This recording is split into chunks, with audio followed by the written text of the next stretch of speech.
Yeah. All right, I have 6 p.m., so those that can would like to join in the Pledge of Allegiance. That'd be fantastic.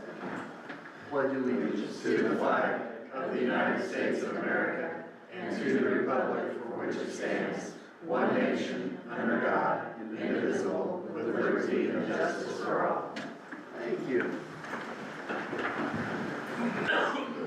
Tonight's so nice, we should have the meeting outside. Yeah, filter. Yeah. Would you like to call roll? Yes, Mayor. Mayor Bruce Smith, Present. Alderman Casey Billiard, present. Alderman David King, present. Alderman Joyce Lancaster, present. Alderman Scott Swatosh, Present.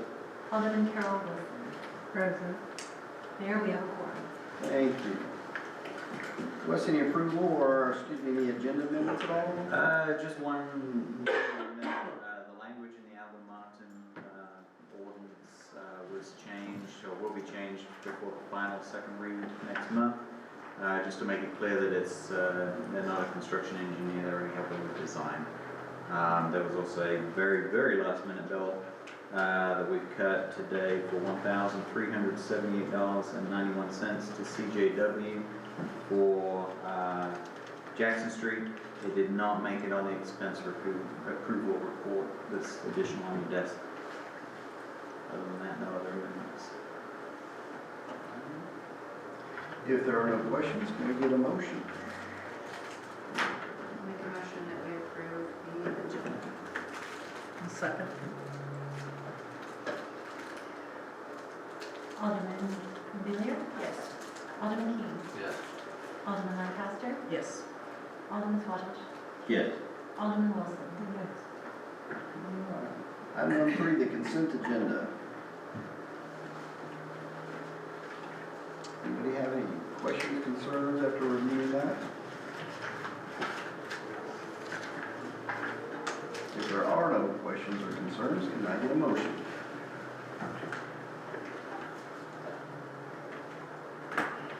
All right. I'll make a motion that we accept the consent agenda. Second.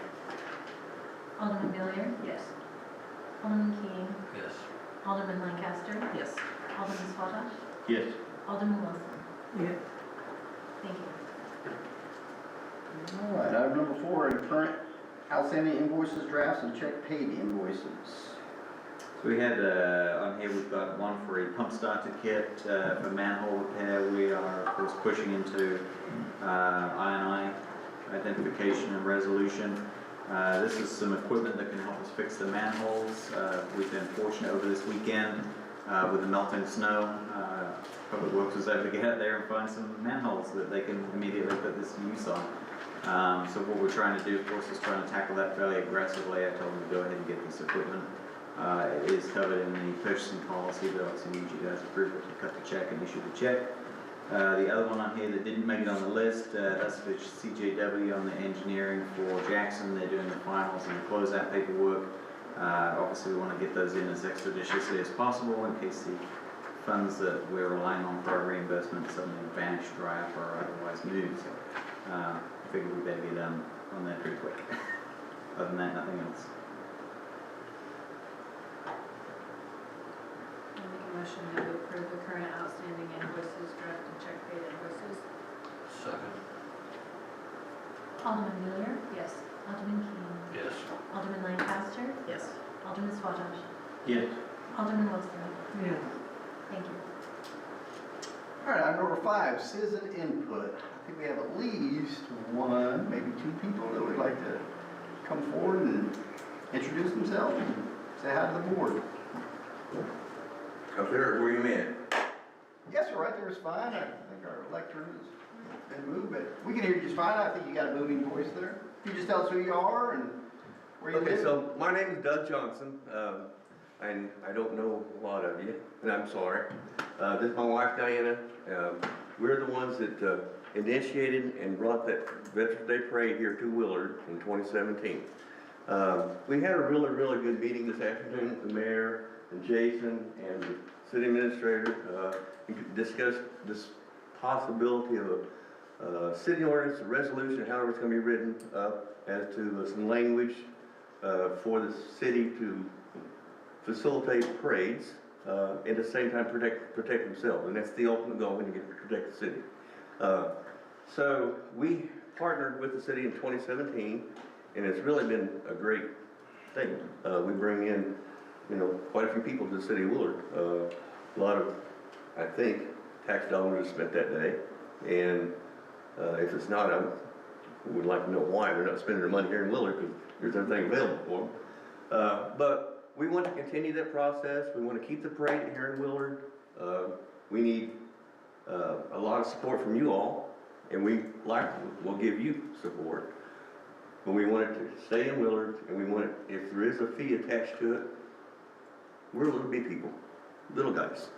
There's 4 VSOs, there's VFW, American Legion, DAV, and AMVETS. We're number 4.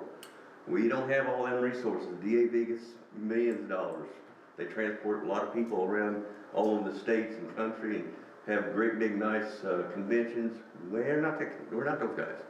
We're the number 4. We are a good service organization, but we don't have all those funds like everybody else does. So please keep that in consideration when you're making any kind of rules that affects the veterans in this area. And I haven't said it, I'll let Diana, she's the post commander now. I was the post commander, she is the post commander. I'm a past department commander, and I'm currently the National Executive Committee for the state of Missouri, so. Thank you. All right, like I said, my name is Diana Johnson. I'm also a veteran, and yes, back in 2017, we were very proud and grateful to bring this parade to the city of Willard. I think it's definitely been beneficial for the city. It's been beneficial for the Parks Department. It's brought a lot of good publicity to this area, and we would definitely like to continue that going on.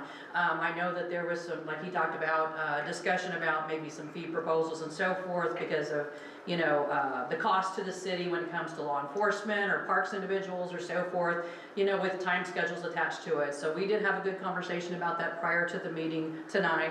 And we definitely had some good open discussions, and definitely in the future we'll be coming to the board to present, our possibilities, what we can do for you as far as that fee schedule is even concerned. But we do want to keep it in Willard. It's, like I said, it's been a blessing to have it out here. I don't want to say anything bad about any sister cities, but I will just say this much. It's gotten much more feedback being in this smaller community than it did in the city of Springfield. So I know that Springfield did go ahead and have one this last year, but again, the one here in Willard is bigger, it's better, it's the largest Veterans Parade in the state of Missouri. There's no doubt about that, and we want to continue to bring that to this community. So we do appreciate you guys working with us.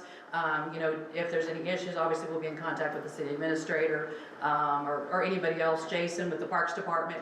But just know that we're here to support the city and continue to recognize and honor our veterans because I think it's well deserved. So thank you guys for your time. Thank you. Appreciate you guys introducing yourselves. Anybody else for citizen input? Larry, you got anything? No? Okay, all right. See nobody else, we'll close section 5, citizen input. Item 6, project manager updates. On the 94 lift station Forest Main, Alger Martin's in the process of putting together a planned spec package to DNR for approval and issuance of construction permit. The Trump freeze of the grant programs is still up in the air. It's been through a couple of federal courts, temporary restraining orders, no permanent injunctions issued at this point. It's moved to Court of Appeals, so this thing's in limbo. And eventually it gets sorted out one way or another. We will have a reimbursement request here in the next couple of weeks to 30 days to send in and see how they react to it. On the meadows, Gravity's trunk sewer. We have all the easements, but we're waiting, except for one, we're waiting on trust documentation. And I did speak to the family's attorney this morning, and I think we're cut through the confusion and get maybe headed in a direction. Good. So I had a good conversation with him. He's gonna look at a couple of issues and get back to me, and so we can sign that thing off and put it out there.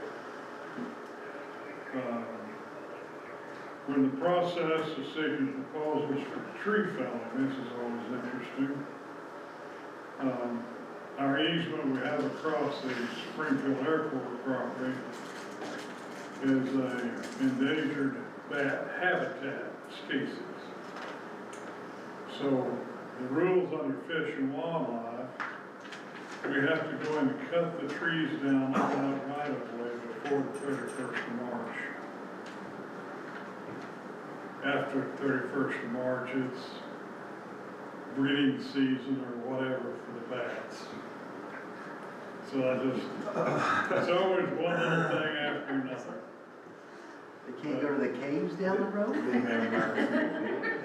But, Wild tree bats. Alligator Martin Survey is gonna flag those trees, Thursday and Friday this week, and get a couple of contractors looking to just come in. Are there specific Okay. trees that the bats are in?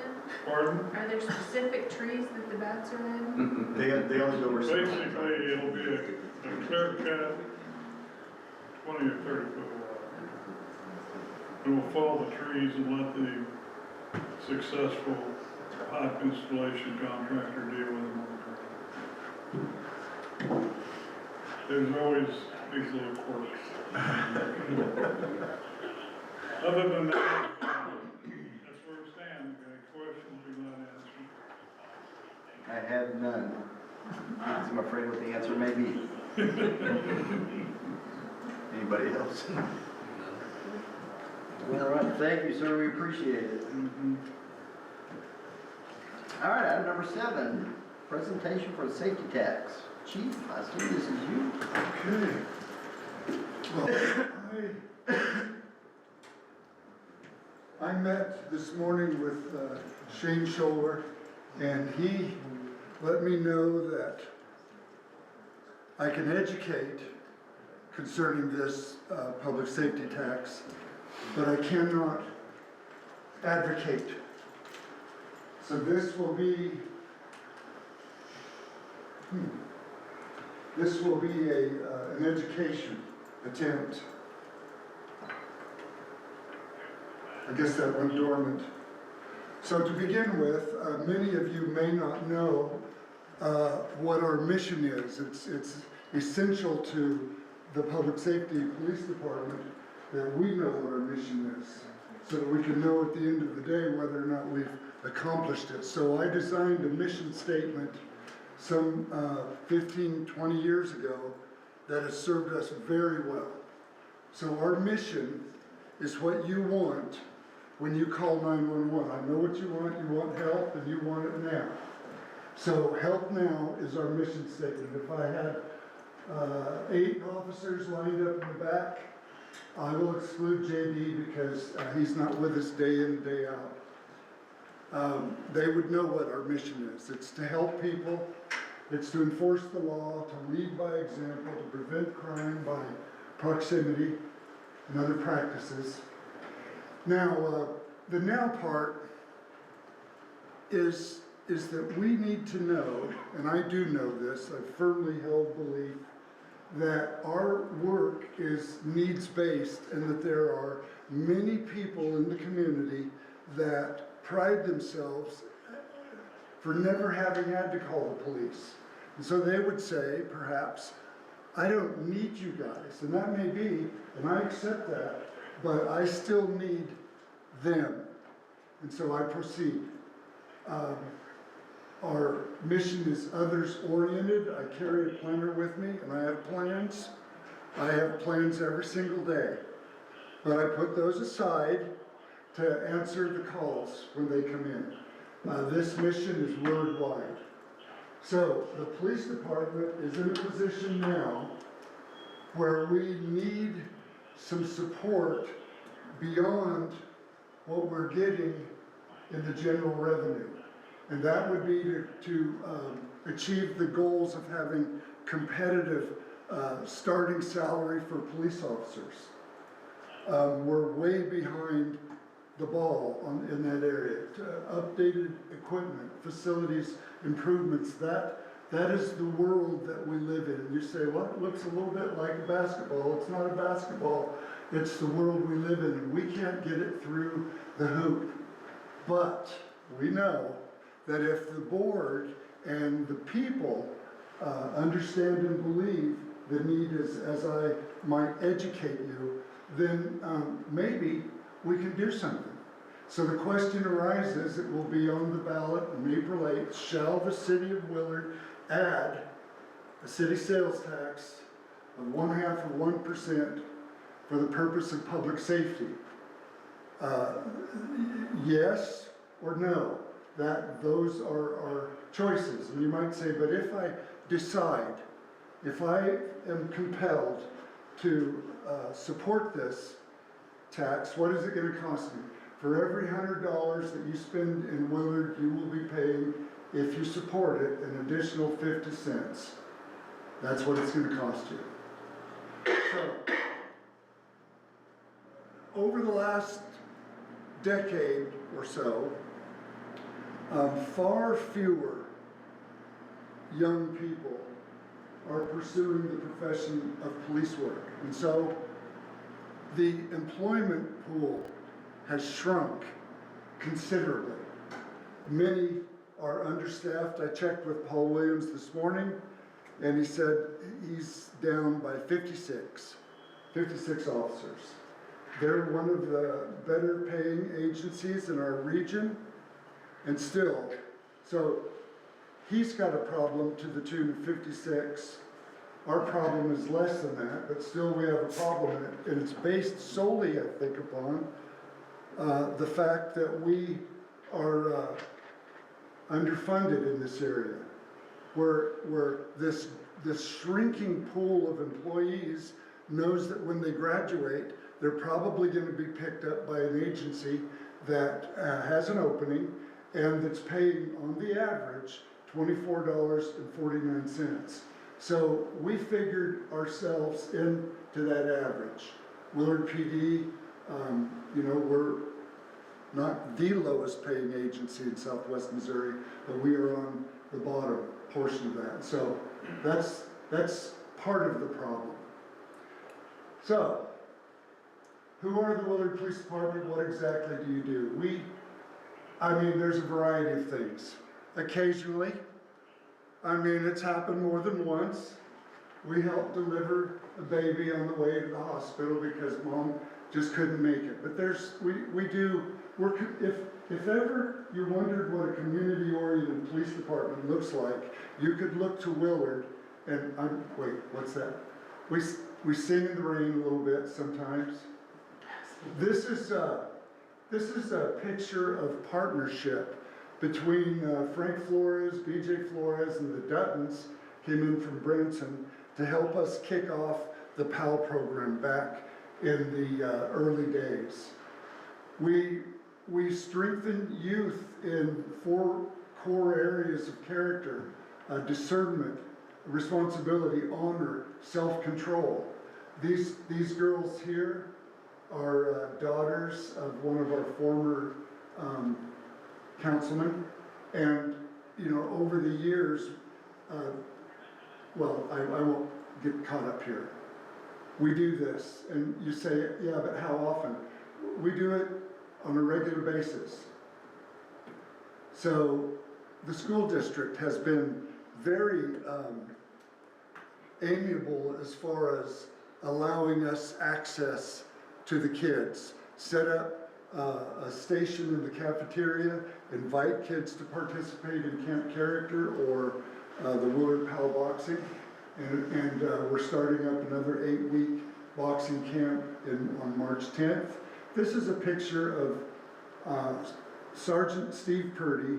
He saw some kids that had a lemonade stand. I guess it was terrible. He drank it or maybe threw some of it out, but when he went back, they were hollering at him to come back. He got another cup. That's a sacrifice. Good job, Sergeant Purdy. Now, back, I see, sir, you posted a picture of you back in the day. Right, this is a picture of me back in the day. That was 1993. And I hired Calvin Smith. He was a 2-term sheriff in Crook County, California. He was the founder of the Brisbane, California Police Department, and he was a regional director of security in his latter years, and he was retired. But when I knocked on his door and I said I needed help in terms of mentoring, in terms of preparing me to do the job of this police department, he answered the call, and he got me through my freshman year of college, and then he retired. Some kids out at the camp. These are some of the officers that help with shop with the first responder. But you know, there's two of them. Two of these officers that I lost last year, they were recruited by other agencies for more money and take-home cars.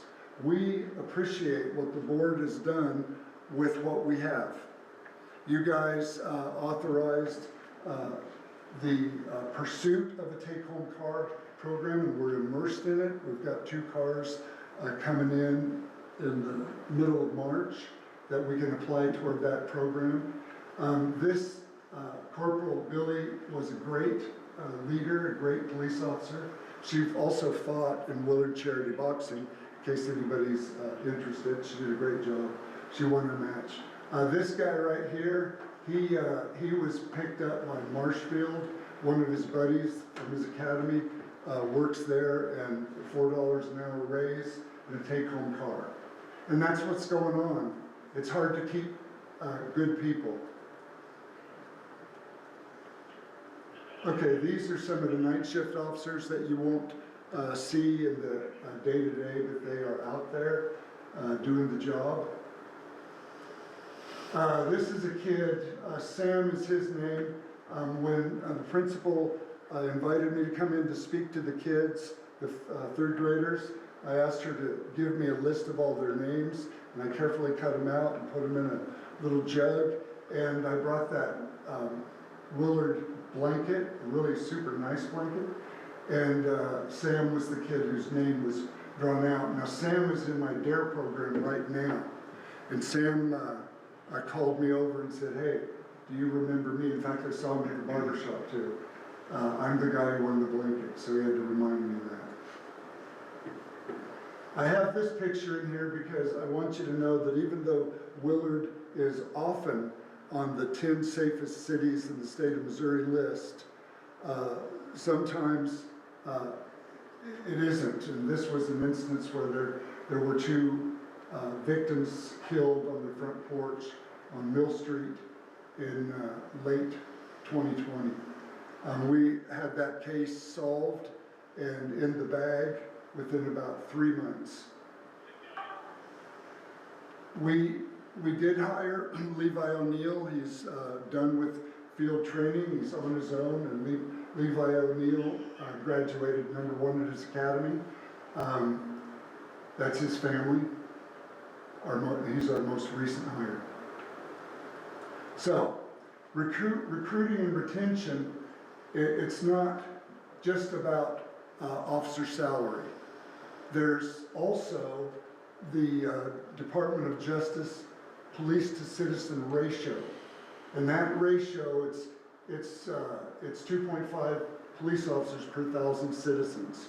We are way under that number. And it might be okay until, you know, that lone officer gets the domestic call and he hears the screams in the house and he's got to go in, and he's got to go in alone.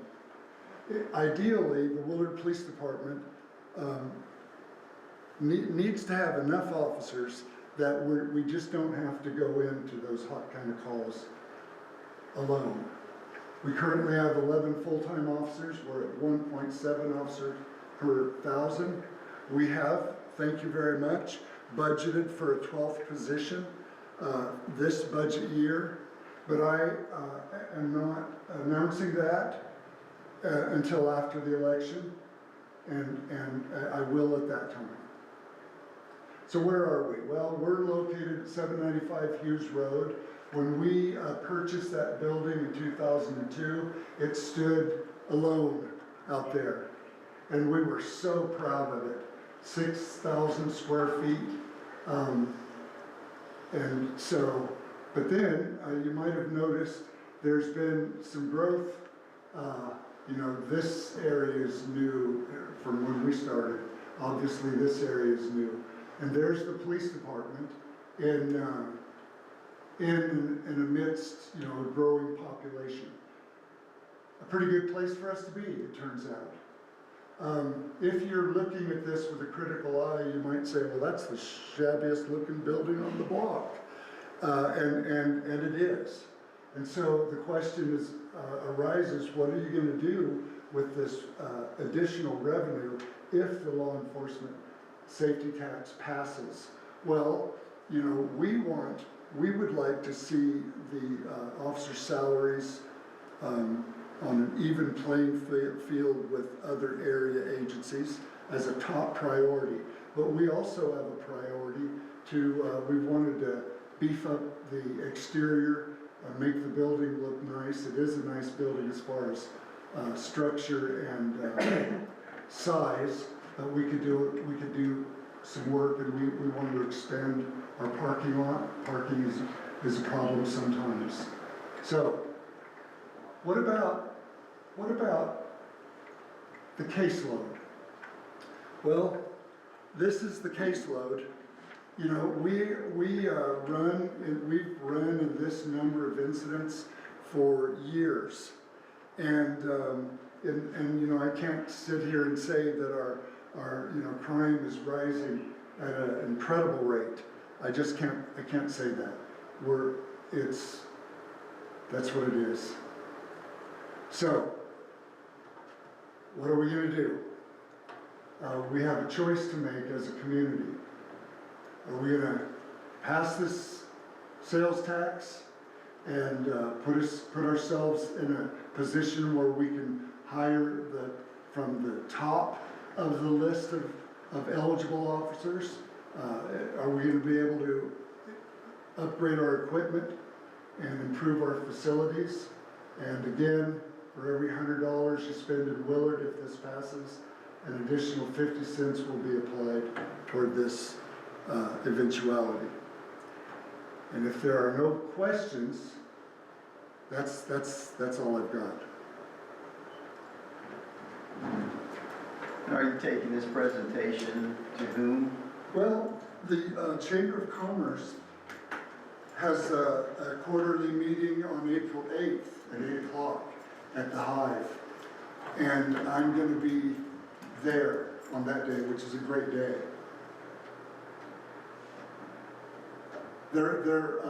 I'm thinking the senior citizens. I was thinking the senior citizens, any and every neighborhood meeting that occurs, any public meeting, any and all, if you want to, you know, increase your probability of success, Right. You're going to have to get out there and campaign and hit as many functions as you possibly can. I will. Yeah, and I might pick your brain. Yeah, I got a few ideas. Yeah, okay, great. Well, I'm all ears. Thank you, guys. Thank you.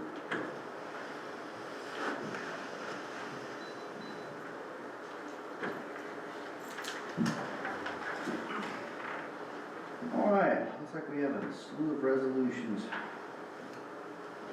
Item number 8, a resolution declaring certain city vehicles as surplus property and authorizing their disposal. We've got 3 vehicles on the list. One is assigned to Public Works currently, 2 are assigned to Parks. I think I put the specifics on there as far as model and year. Well, these vehicles are basically sitting, gathering more and more rust. One's got an engine that's out, one just needs repairs, another one needs some repairs, it's been used a lot. So they may be of use to somebody, they may be of use to nobody, but if we can declare them surplus, we could start the process of trying to get the best dollar we can. Any proceeds from these items would go into the relevant fund that the item is currently assigned to. And with your guys' blessing, we'll begin the process of seeing how much we get, if any.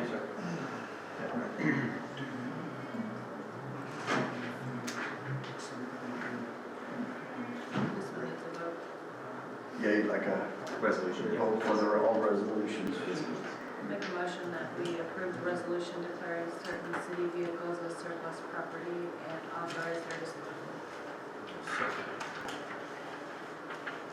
Alderman Deloyer, Yes.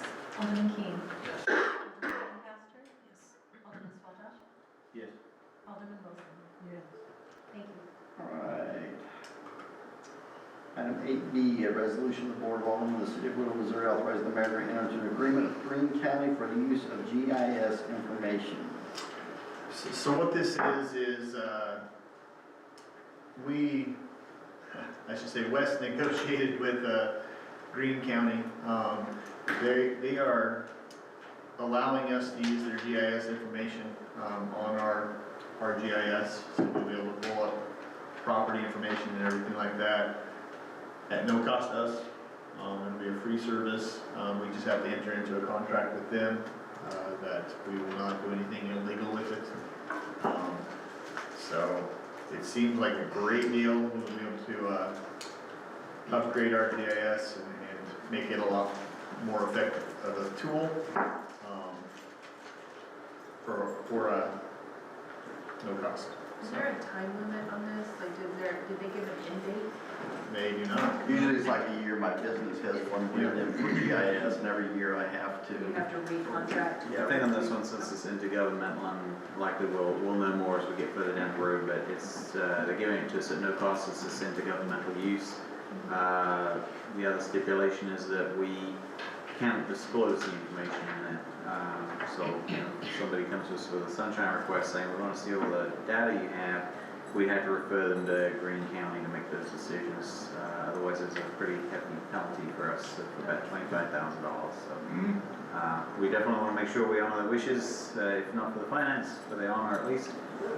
But it's a pretty good deal. It allows Mike to have a better understanding of which properties, which parcels are affected by certain things that are going on, and can speed up some of the decisions as far as contacting. In Kansas, it's a great system. Just, you have a website, and you just click on it, and it tells you everything you need to know about what you're looking at. So, very, very beneficial, and for no charge to beef up our GIS database. I think it's fabulous for us. It brings us into the 21st century where we're not looking at a PDF of zoning. You can actually zoom into your property on the street and click on it and it'll pull your zoning and everything out. So much more efficient for us, much better look.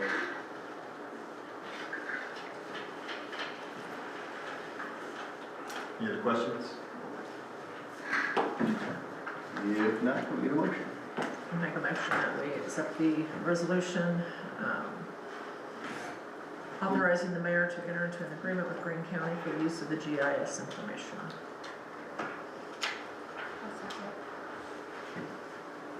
Alderman Deloyer, Yes. Alderman Keane, Yes. Alderman Lancaster, Yes. Alderman Swallow, Yes. Alderman Wilson. Yes. Thank you. All right, section 9, 9 alpha. An ordinance adopting the City of Wheeler disciplinary policy. This is our second read. And I know this one we discussed before, and it doesn't change any of the outlaw status of being hired, so people can still quit for any reason or be fired for any reason. It just stipulates kind of some of the steps, expectations, makes it clear to employees and management. What are we going to do in what situation and what goes from there and what's the next step and so forth. As I've kind of alluded to in previous discussions, I keep peeling the personnel handbook manual and the onion, if you will. And at this point, I'm now basically rewriting the whole thing and bringing it up to the current age. So where we were kind of slotting these in, now I'm just rewriting the whole thing. So most likely in a future board, we'll have an entire handbook to discuss. Sorry in advance, Nate, because I'm sure you'll have to look at that too. But this will be just one more policy. We do have another one that we're kind of fine tuning. I've left that on your desks as far as a seasonal employee draft.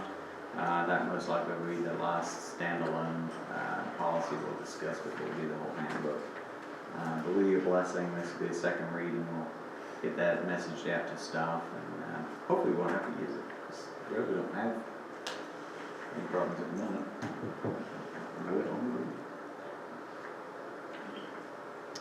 All right. Any questions or comments? If not, we have a second read. All right, we don't, can we vote on that then? Are you asking for a first and a second? No, we've already done the first, this would be the second. So- Okay, and we don't vote on the second? Yeah, we will vote, usually you'll read it. Oh, I read it. You'll read it. Thank you. And Thank then you. they'll vote. All right, I appreciate you clarifying that. All right. An ordinance adopting the City of Willard disciplinary policy. I'll make a motion that we accept the ordinance as read. I'll second. Alderman Billiard? Yes. Alderman Keane? Yes. Alderman Lancaster? Yes. Alderman Swadosh? Yes. Alderman Wilson? Yes. Thank you. Alright, section 9B is in Bravo, an ordinance accepting the lease by Lakeland Office System to provide a printer for the Public Works Department and authorizing the mayor to execute all necessary documents on behalf of the city of Willard, Missouri. This is the second read also. And this was just for new equipment for public works, wasn't it? Yes, it's for a printer and scanner, public works. Previous one had expired or broken or died, hadn't it? Yeah, this is really old. It's the same type of printer that the clerks, utility clerks use. It's 6457, 5-year lease. They provide toner, maintenance. It's the same as our other printers, so. Questions, concerns? If not, we have the second reading. An ordinance accepting the lease by Lakeland Office Systems to provide a printer for the Public Works Department and authorizing the mayor to execute all necessary documents on behalf of the city of Willard, Missouri. Make a motion to approve the ordinance as read. Second. Alderman Billiard? Yes. Alderman Keane? Yes. Alderman Lancaster? Yes. Alderman Swadosh? Yes. Alderman Wilson? Yes. Thank you. Item 9C is in Charles. An ordinance authorizing the city of Willard, Missouri to accept the amended lease agreement with Sprint Spectrum Realty Company LLC and authorizing the mayor to execute said agreement. This is the first reading. So this one, Catalyst Network Services, they contract with T-Mobile to lease the tower out there at the Parks and Rec building. They approached me maybe a couple of months back about the possibility of extending the lease. And they, in discussions, have agreed to go up as long as 30 years on that, which I think is a pretty good deal. I tried to get them to sometimes they'll buy out the lease. Couldn't quite pull it off, but I gave it a good college try. But we did manage to get a 30-year lease, which is a good potential with the way that technology is changing. There's always that potential that they won't be needing the tower that long, but if we've got them locked in, that's good for the city.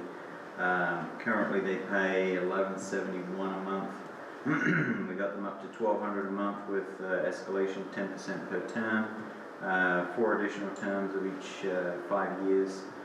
We also secured a change stipulating equipment removal for any of their equipment on the towers, and some plans there, some coordination contacts for removing their equipment out that's on the Willa Tower out there by the high school. So it was a fruitful discussion. They were very open to discussions and cooperation on that. So I feel like it went quite well. It seems like a pretty good deal for the city as far as long-term lease, and keeps some money coming into the parks. So every 5 years it escalates? Yes, every 5 years they'll escalate 10%, and then four successive terms.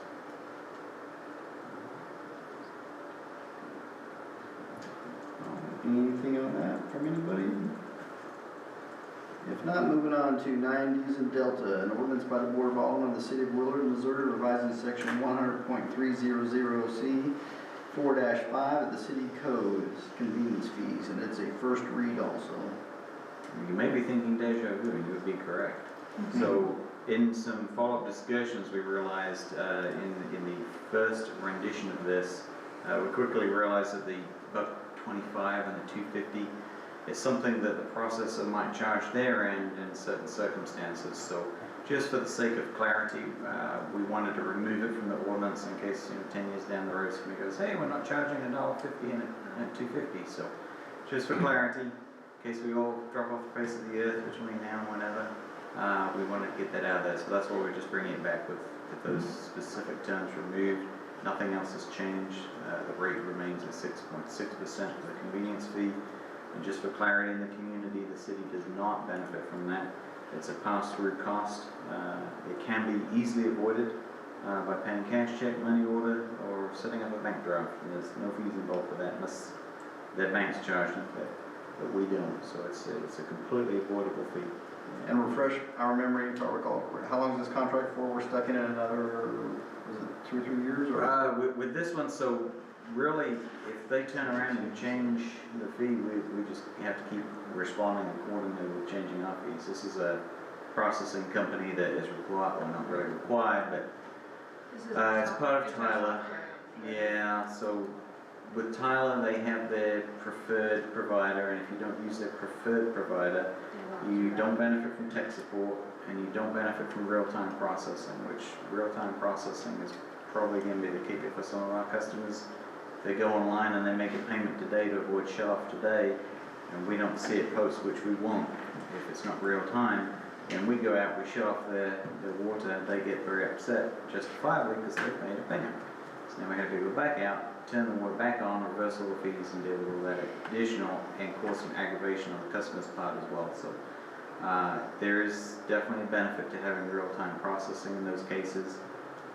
But again, the convenience fee, even in that case, is completely avoidable just by setting a bank draft or stopping by and paying in cash or check.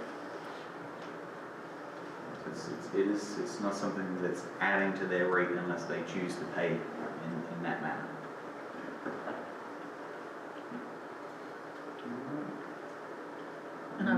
And I would just, I emailed Wes on this, I just put out there as public information that we have a different processor that does that process, because I had some that reached out to me, why are there different rates?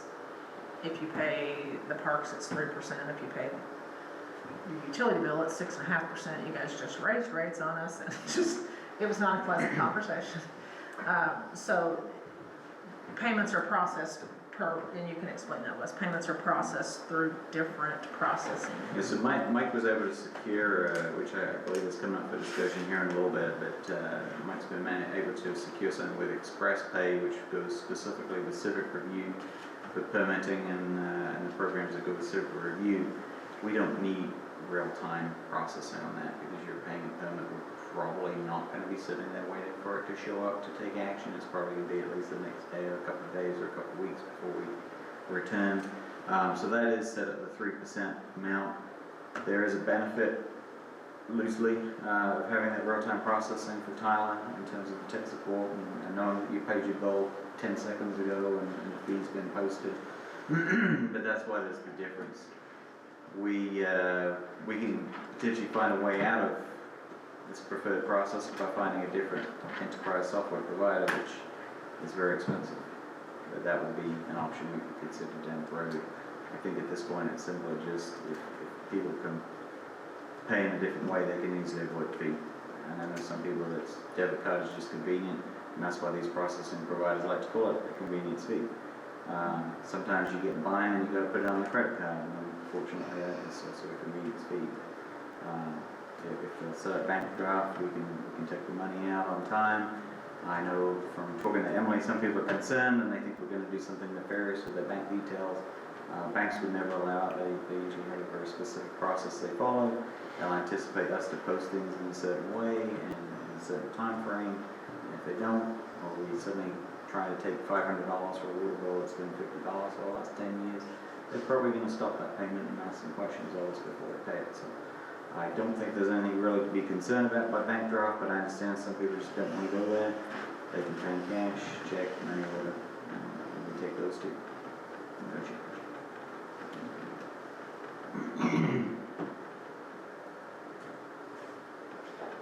All right, if there's nothing else, let's move on to 9E is an echo, an ordinance approving the 2025 parks fees. This is a second reading.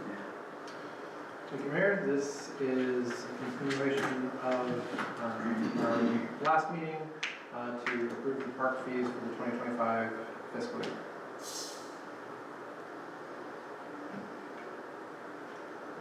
Any questions, comments about the park fees?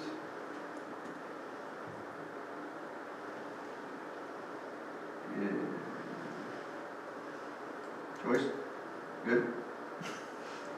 Well, you look like you were deep in thought, so I didn't want to skip over you. I was searching for something real quick. Okay, I'll give you time. I didn't want to skip over you. And what do we charge per week for summer camp?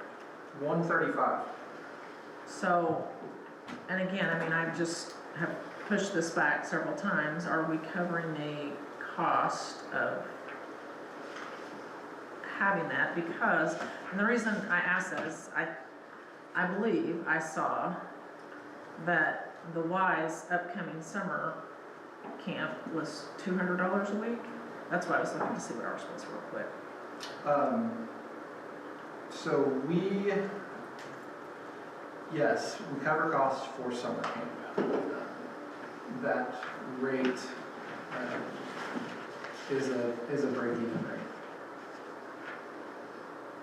And it's in line with Desire for Public, Nixon Expert. Okay. Like I said, I'd seen the Y was charging 200, and as you know, I've questioned this several times and haven't ever really seen data that I felt like could support that I was comfortable with it, so.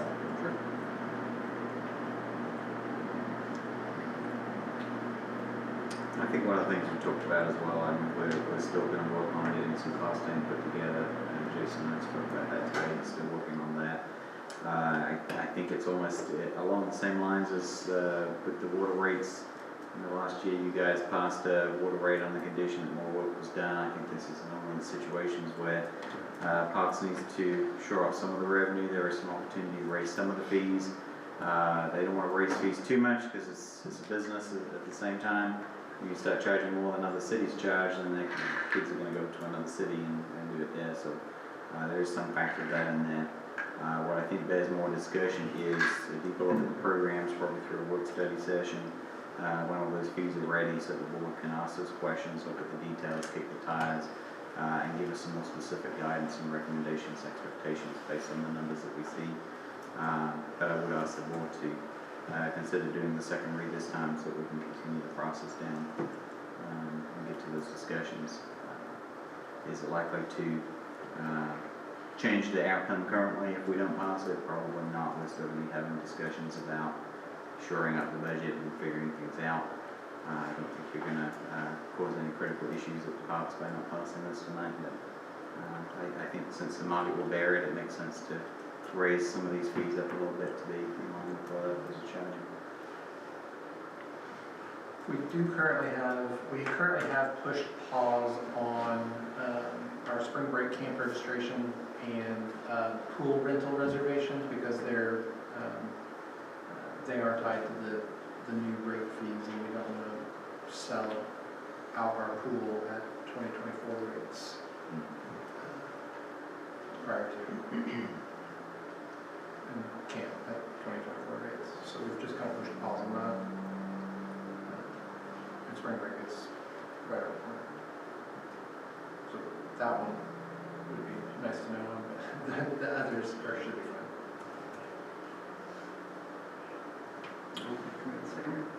An ordinance approving the 2025 parks fees.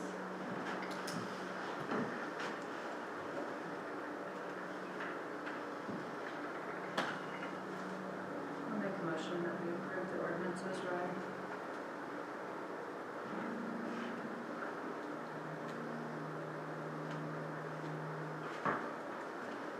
I'll second. Alderman Beelier? Yes. Alderman Keane? Yes. Alderman Lancaster? I abstain, I don't really have enough information. Alderman Swadesh? Yes. Alderman Wilson? Yes. Thank you. Item 9, G as in George, an ordinance authorizing a contract with Premier Pyrotechnics for the Freedom Fest fireworks. This is also second. Did I skip that? Yeah. David, where are you on that? Usually catch me on those. I was just. You're slowing down. I don't know. All right, 9F is in Foxtrot, an ordinance approving the special event fee schedule for outside organizations. This is a second read. Thank you. This, as mentioned earlier, is the special event fee schedule for parades specifically. As Doug mentioned earlier, we had a nice sit-down visit with him about what that looks like for organizations. And think this will benefit the city. I believe also in this, we got some added language regarding Code classification. classification of group. I mean, I know when C3 to a, what, Yeah. C19? Yep.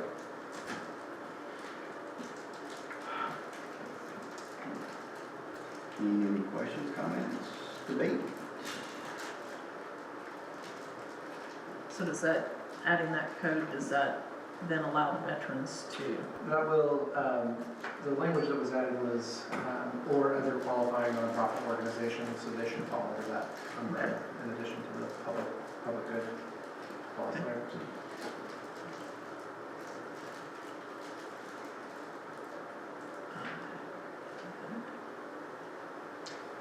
you know, I'm sorry. is it, you need a motion or does it need to be read? We need to read it. Okay. An ordinance approving the special event fee schedule for outside organizations. Make a motion that we approve as read.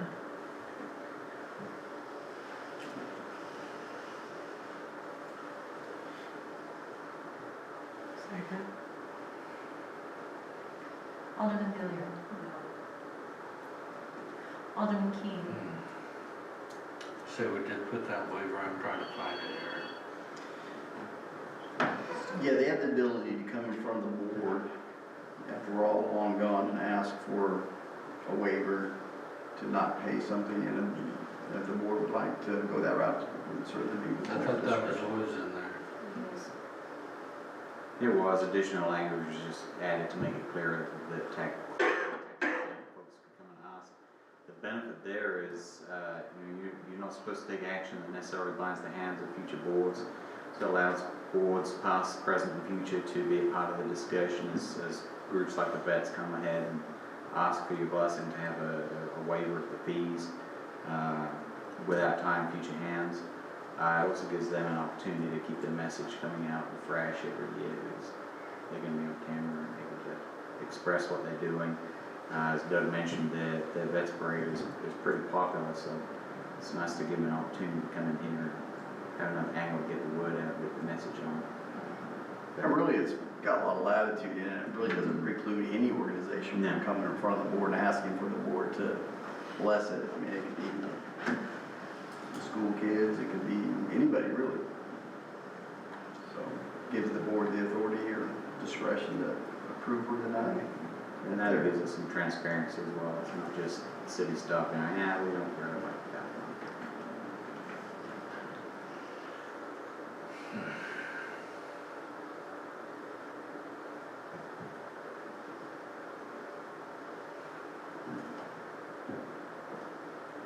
I've got to see now. Do we have a second, though? Did we get a second? You did get a second? Carol? Okay. Yes. All right, Alderman Lancaster. Yes. Alderman Swadesh. Yes. Alderman Wilson. Yes. Thank you. Oh, actually, I think, do I need to have the mayor vote? If it's- We have, what, 3 to 2? Oh, okay, all right, thank you. It passed. Yay, 3 to 2. All right, Yeas 3, nays no 2. thank you. It passed. All right, trying again, 9G is in Georgia. Ordinance authorizing a contract with Premier Pyrotechnics for the Freedom Fest fireworks. This is also a separate. Right, we need 4 votes. Well, it's an ordinance, not a resolution, isn't it? With this.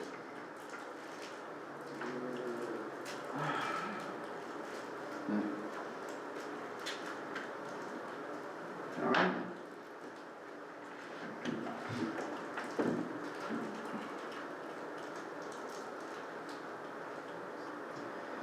All right. I'll start over again with G. An ordinance authorizing contract with Premier Pyrotechnics for the Freedom Fest fireworks. This is the second reading. Thank you, Mayor. This, it looks like I didn't get the new contract updated. The board had expressed some reservations over a 3-year term. I reached back out to Premier and had them rewrite the contract as a 1-year term with 2 opportunities for extension to avoid obligating the board for future sessions. Looks like I didn't get that uploaded though. And they do have a clause for as budget allows. So if we get to year 2 and renew it, and we say we only want to spend $5,000 on this show this year, that's not a problem for the contract. Of course, if we get to year 2 and we want to spend $50,000 because it's the 75th anniversary, it's not. But that does give us the opportunity to adjust it as the budget allows, so. I have a question. Yes, sir. Paragraph number 4 here says that we have to keep everybody 70 feet per inch of largest cell diameter away from the fireworks. Correct. Does that work in that park? It does. We use the largest class of fireworks that is commercially available, so it is, so it's a 3-inch, so 210 feet is what is required. We have 270 feet from the fireworks to the fence, so we have about Just the right amount of space. just the right amount of space. We actually scaled the show down to fit into the space. The shells are no bigger than 3 inches. Correct. That's still a big show. That's great. So close. Feels bigger than this. We take our wins where we can get them. That's right, that's right. That's also signed off on by the fire marshal, so. Well, I do feel better about that. I'm not real excited about setting $10,000 on fire, but that's just my personal preference. Some And of I know us Casey love loves fireworks, you hush. Casey loves it. And apparently there's those in the community. I'm on Joyce's side every July 4th, you guys rub my face in it, and too much. It's our West celebration.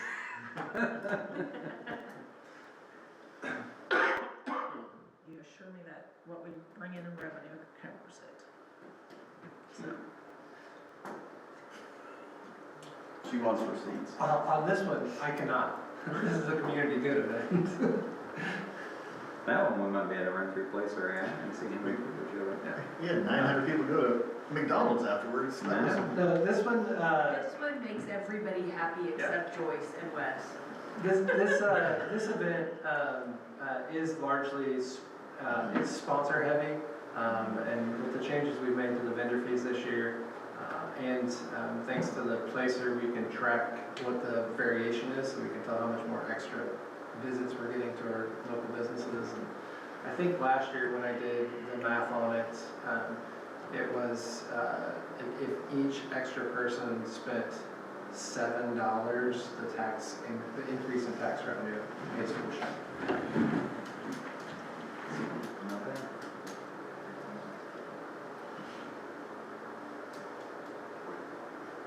So Coke comes to us pizza, Casey's. Everybody go through Sonic before happy hour. Don't use the app. Right.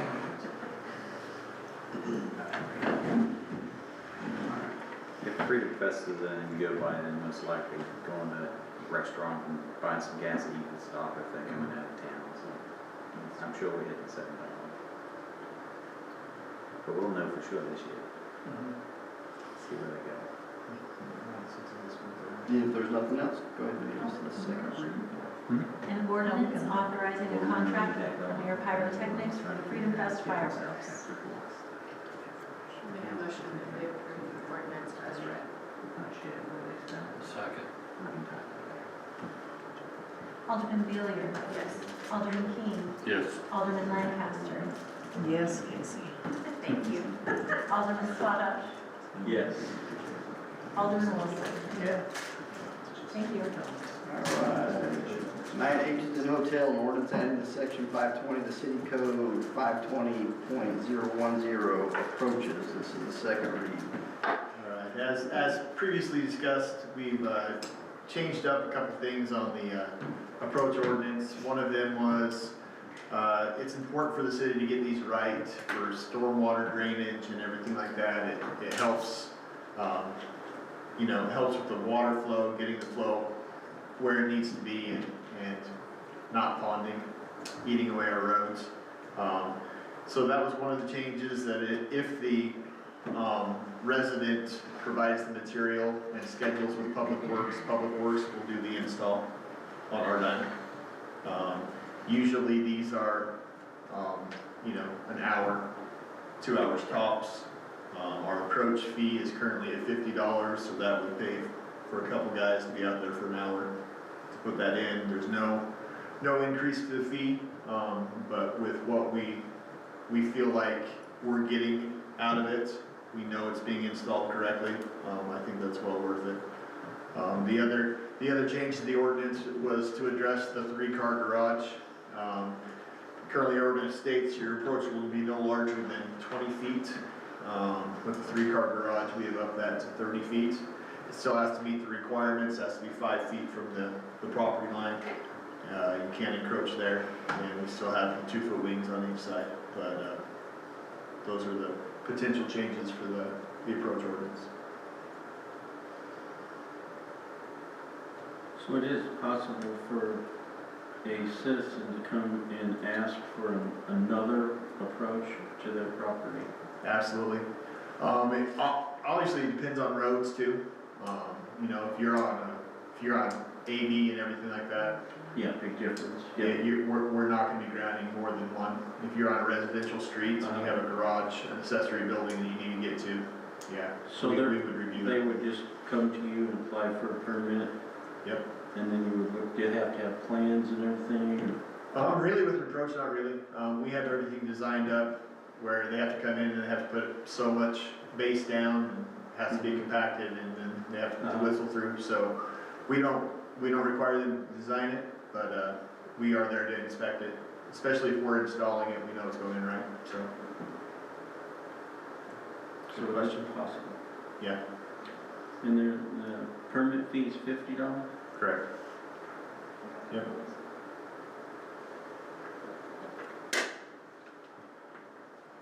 If there's nothing else, can we have the second reading? An ordinance adding to section 520 of the city code, 52010 approaches. Make a motion to approve the ordinance as read. I'll second. Alderman Billiard. Yes. Alderman Keane. Yes. Alderman Lancaster. Yes. Alderman Swadesh. Yes. Alderman Wilson. Thank you. Thank you. Item 9I, an ordinance allowing the mayor to enter into a contract with Express Bill Pay for online payment services. Great. Wes alluded to this earlier. We're currently in the process of changing over our planning and zoning and clerk software. We got an update on that this morning, and it's really exciting. It's moving a lot faster than the 8 weeks they said. We're 3 weeks in, and we expect to see a product here late this week or early next week, I think. So, but this is the online portion of that. Express Bill Pay allows people to come in and pay for their permits. Normally their fee is at 3% for regular stuff, but with permits, they have it at 3.5 just because of the large numbers that usually go through there. We think that's a fantastic fee. It hasn't changed in 10 years. They don't see it changing. This will be a year-to-year contract, so it won't be something that, you know, you're bound 5 years from now. This will come up next December. We'll be having the same discussion.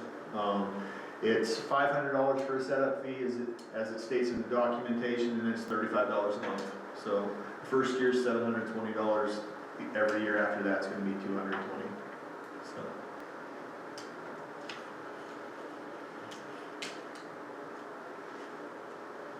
Questions? One thing I do like about this is it works really well with our program. Reporting on this is supposed to be awesome. So we should be able to pull up reports, and we should be able to document on the reports what account stuff goes to, so we'd be able to pull, you know, what the water fund looks like this month. You know, we'd be able to report on that. It's pretty detailed, so that's one of the things we like about it. All right, item number J, an ordinance of the Board of Aldermen of the City of Willard, Missouri, authorizing the mayor to enter into a work agreement with CJW Transportation Consultants LLC for engineering services. You may recognize these next two items that came before the board last month as resolutions. technically they're contracts, so they should have been here as ordinances, so I apologize for wasting your time. But let's get into it. This first one is for CJW, for some engineering, for some downtown parking. This will allow for some parallel parking along Jackson Street from Main Street to the school entrance on the west side of the school parking lot right there.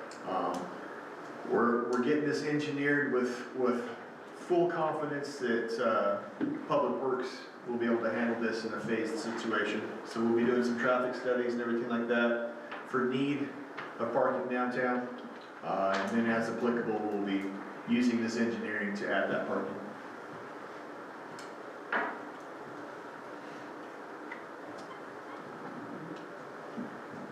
If there's nothing further on that, we'll go to K as in Kilo, an ordinance of the Board of Aldermen of the City of Willard, Missouri, authorizing the mayor to enter into a work agreement with Algier Martin and Associates, Inc. to construct a drainage channel on the Missouri Department of Transportation right-of-way between US Highway 160 and Proctor Road. And just for clarity and refresh, this is the one at the beginning I referenced. We'll change the language before the second read from to construct a drainage channel to say to design a drainage channel. They're not construction, they're engineers, so they won't be building anything. So, I've talked about this one before. We're looking at diverting some stormwater down the MoDOT drainage into the Willard drainage system. I would be lying if I said it was a joy and a pleasure to work with the state and the federal government on this. It's been rather challenging. It's been a lot of back and forth. But it looks like we're to a point where we're looking to move forward on design. We've had meetings and education and talked to residents and have signatures, and it looks like we're about to the point to move forward. This is one of the few projects I've been on where the project cost is $4,000 and the engineering cost is double that. The reason for that is we're dealing with right-of-ways, we're dealing with survey lines that we cannot get wrong. So they're going to be coming in and surveying, and we're going to be placing the project according to their design within those right-of-ways, so we get everything right. We're not affecting private property. We're going to stay on the MoDOT easement to accomplish this. So, like I said, it should be, as soon as we can get through, get the engineering done, it should be a relatively cheap fix to a substantial problem we've had the last couple of years. That's about it.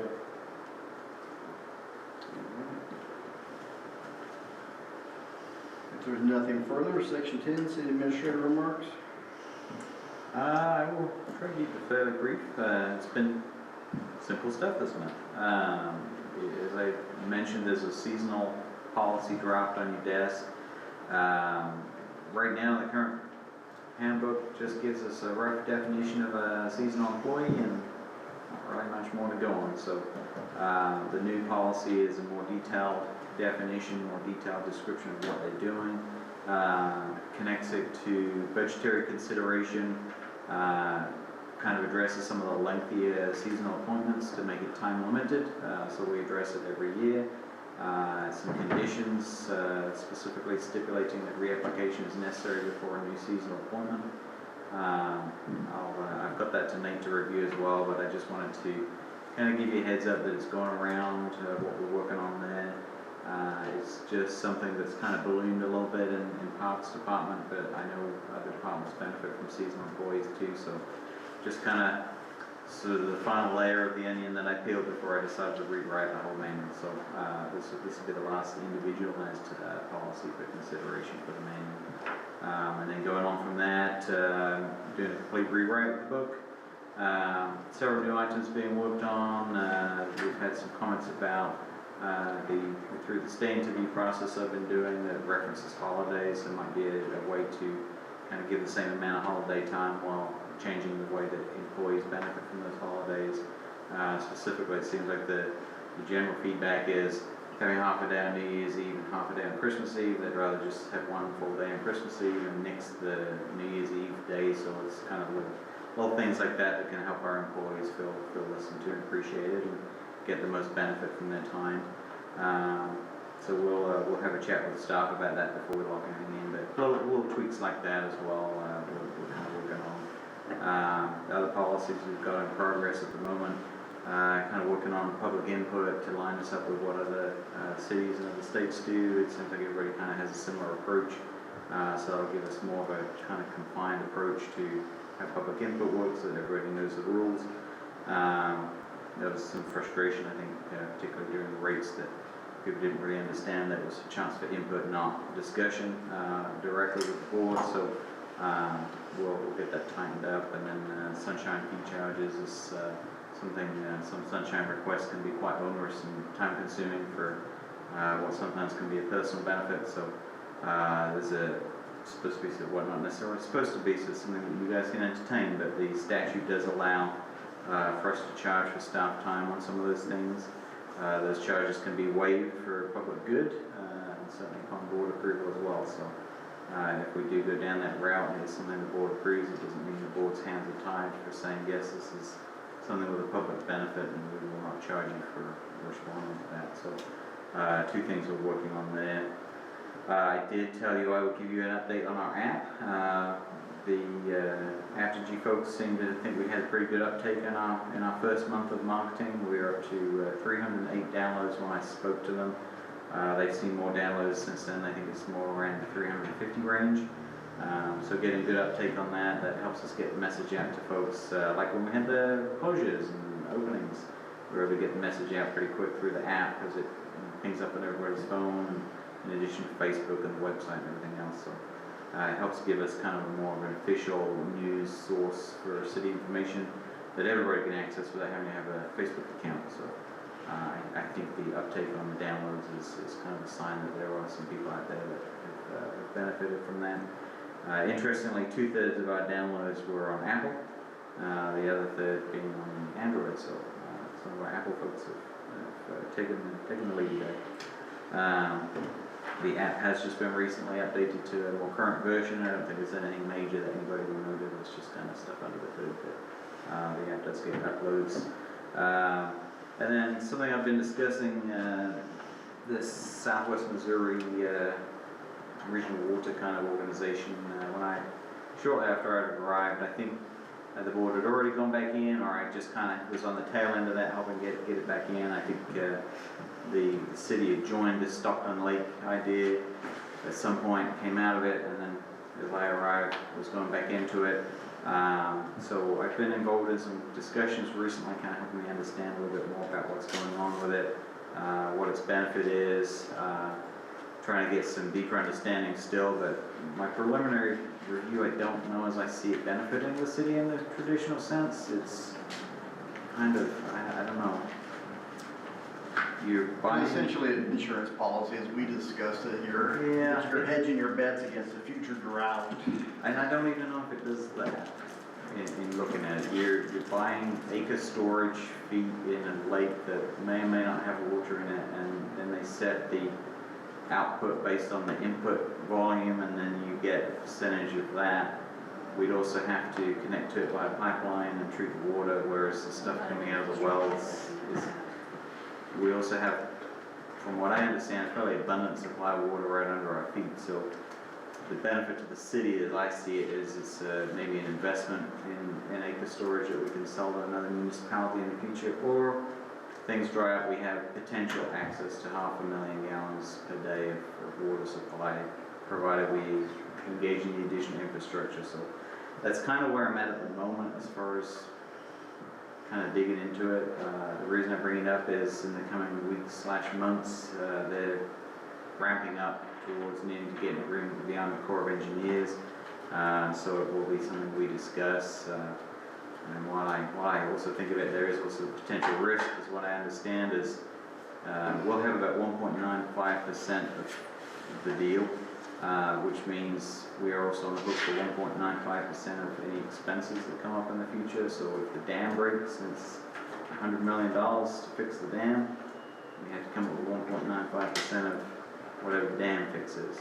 So That's this, more than 100 million. yeah, I'm just pulling the number out of my head. So I mean, there's certainly some risks in there, and I did clarify, I mean, it's not access to raw water, so if I wrote it down here somewhere, I think it was 1,200 acre feet doesn't have any water in it in that moment, or as it fills with sediment over the years, our storage reduces and diminishes, and there's factors to it that I just wanted to be transparent and let you know that I found those, so they're in your head when inevitably Southwest Missouri comes to us with their agreement that we need to sign or give up on. But there are some benefits, there are some drawbacks, certainly worth considering the full picture as we go down that. I don't know when the agreements will come for discussion, but they do seem to be kind of pushing that it will be soon that it needs to come up. And that is all I have. All right. Any new business? Couple things and I'll let you go. We're going to be starting the master transportation plan here. It's going to be a lot of work. We would definitely we're getting a board together to kind of direct where we want to head with it before we can do full-on public engagement. So we'd like to have 4 or 5 citizens on that board.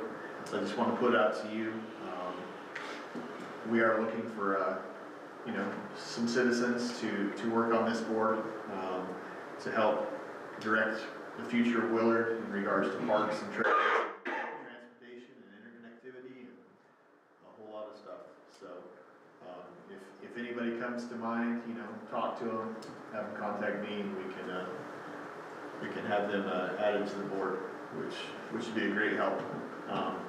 Secondly, I must be a masochist because I'm looking at changing the landscaping ordinance. And what was that one for? Wow. Taking on these big projects. And I wasn't even talking to Casey. That's the funny thing. David was staring at me like, you're crazy. He's absolutely right. So I have a copy before each and every one of you.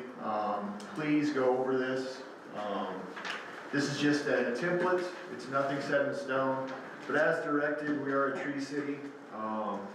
We are looking at trying to mitigate some of the trees. So if a developer comes in and takes down some of the trees, we want to have a way to get those back into the development. So please take a look at this. Feel free to email me if you want to, sit down and grab a cup of coffee and a bagel and go over it. We can do that. I'm at your service for that. This will be going before the Planning Commission next month, late in the month. But I'm trying to get as much input as possible. It's not a popular thing. As my last meeting suggested, we met with some citizens and they gave me their input. What I'd like to do, and Nate, please stop me if I'm getting to violate any sunshine laws regarding the agenda, so tell me to shut up if that time comes.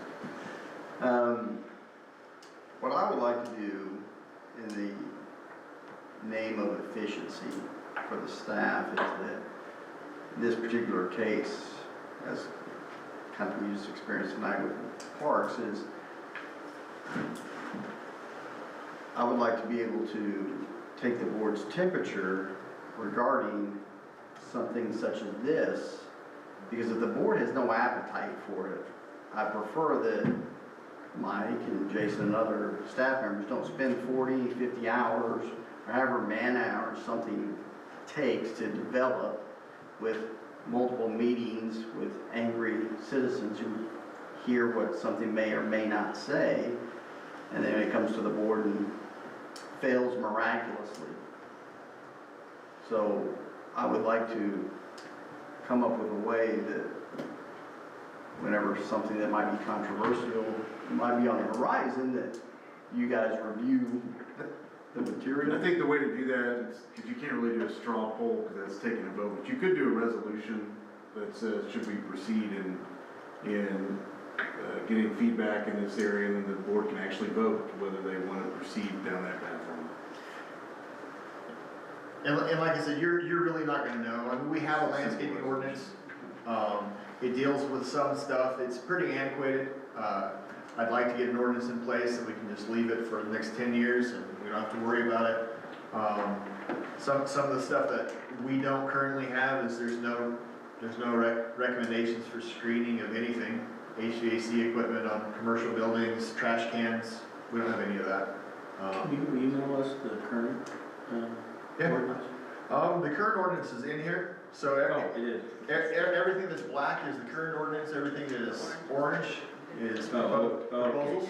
I get it. But I can also email the current ordinance, no problem, No, in what it looks got like. right here. So, but like I said, this is kind of a tricky one. We're looking at a lot of different things on it. We want to make it simple. I don't want to make it prohibitive for development coming in, but I do want things to be nice. And landscaping and trees has been shown to be great buffer zones. I mean, it helps with temperature, it helps with pollution, it helps with a lot of things. So there are some good benefits, but I think it might help as well just to kind of lay out the focus of the ordinances, where the focus of the ordinance is in there. just Joyce. I was gonna say, my husband's got rats in the front yard. Is this what we're talking about? Cause I will vote yes. I told him to That's what we're fix talking those. about. That's why. I told him to Just fix for the Joyce. ruts. The city says. The city says you gotta fix these ruts, that So- you drove in the snow and the mud, and I told you don't. So basically, this is for all development. So if you're a commercial developer and everything like that, you're gonna have landscaping requirements. So if Walmart came in and they put a, Yeah, that's what I on was camera thinking. too, on camera, I shouldn't have said that. So that would not have had to do bigger trees or whatever. Yeah, so we had a buffering table in there before, that stated, hey, if a commercial is next to a residential, you have a 15-foot buffer that you have to put in, you know? The buffer zones are still there, it just defines, you know? So now if an industrial zone goes in next to a residential neighborhood, I don't ever think that's gonna happen, but if it does, it's a 45-foot buffer that they would have to landscape and maintain and everything like that. And it defines, obviously, the more restrictive or the bigger the buffer, the more landscaping that's required. So it defines, hey, now every 35 feet you're putting in a canopy tree, and every 20 feet in between you're putting in an ornamental tree, and every 2.5 feet you're putting in shrubs. It defines that down.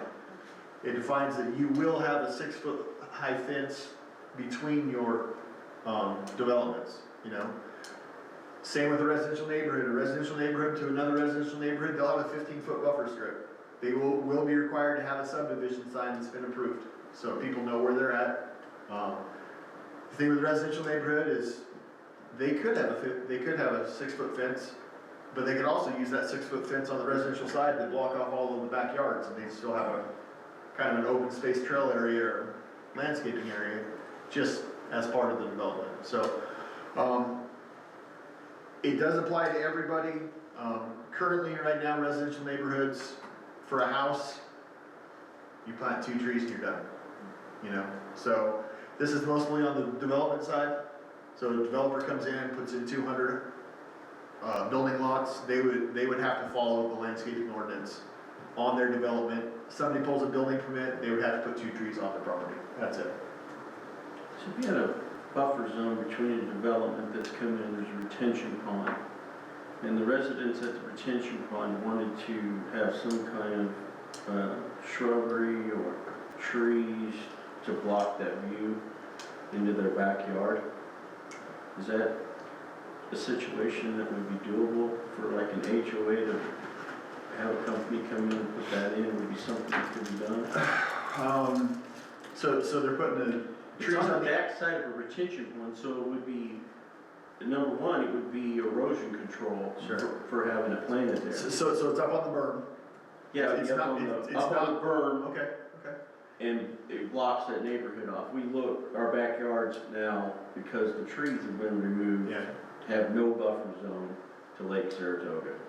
Yeah, so, as long as we're not affecting the capacity of the detention basin, that would be In something touch capacity. we would probably be It able to would look at. probably be beneficial for erosion control in the berm. And being HOA property and everything like that, that would be something you just bring up to your HOA, it wouldn't even have to go through the It would city. involve, well, it's city property. Then we would look at it and review it as staff and take a look to see. But as long as it's not affecting the capacity of the detention basin, Affect anything. we would just look at it, yeah. So, I don't wanna take too much time on it, because since it wasn't on the agenda, we just wanted to throw it on there kind of as a temperature, but don't wanna get too much up into discussion.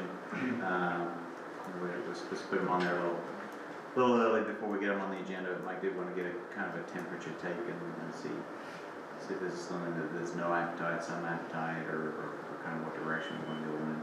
yeah, and if you, like I said, this is just a template, so if you have aggravation over something, or you don't understand something, please email me, call me, something, so I can explain and like I said, it's currently going before the planning commission, late March, so, thank you. All right, any unfinished business? Did you get any additional word for incident folks? Yeah, actually, there's now 2 in cities, so hopefully in the next few weeks we'll have 1 more. We'll have a full complement of bodies for you to consider for the new board, and then I can sort of meet with them. So we had put out there for the end of the month. Troy, thank you for a plug.